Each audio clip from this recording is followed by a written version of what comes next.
My name is Olivia Rosenberger, and I'm going to be teaching you how to pack for 7 days in a carry-on suitcase.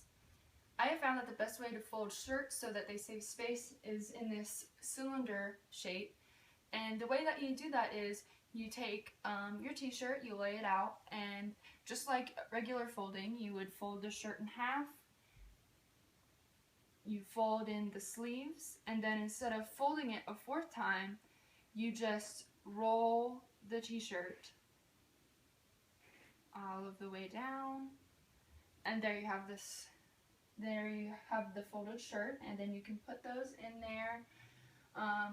You can usually put about 3 or 4, maybe even 5, depending on how thin or thick the t-shirts are, in one row. And then you can just go ahead and start putting the other t-shirts on top of that. And for pajamas or sleepwear, I usually suggest that you can go even just in maybe a big t-shirt, which is what I do. And so just one large t-shirt just goes in there along with the other shirts.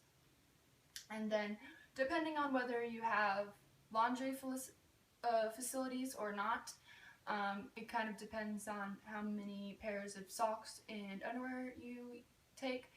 But I usually take about 3 pairs of socks for a 7-day trip because they can be reworn again, as long as you know you're not getting really dirty somewhere where you usually not, and you always have the clothes that you're wearing to the airport also. So you have to remember that you also have those additional clothes when you're packing. So here are my 3 pairs of socks that I've nicely folded, and I'm going to put those in there on top of the t-shirts. And then I also have my underwear that I'm also going to put on top of the t-shirts too, in that extra space.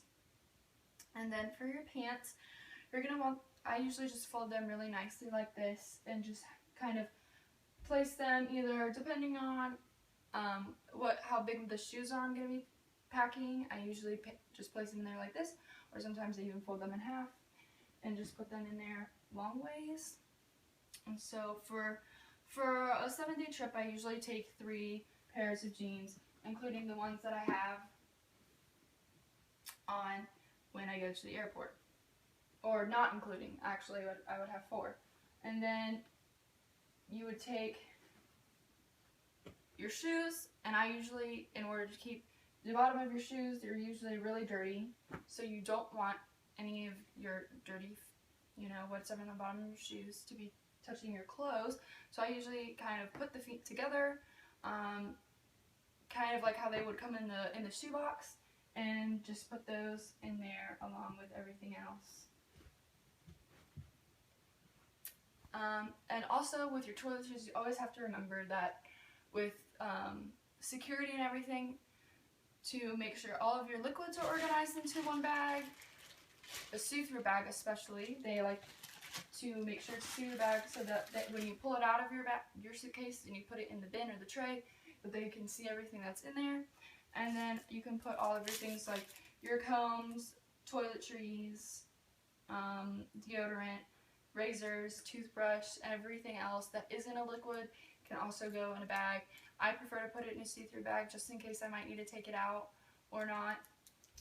And then you just put that along with your other toiletries, and I choose to put it in this pocket. And then you can pack for 7 days in a carry-on suitcase without even having to use the expanding space.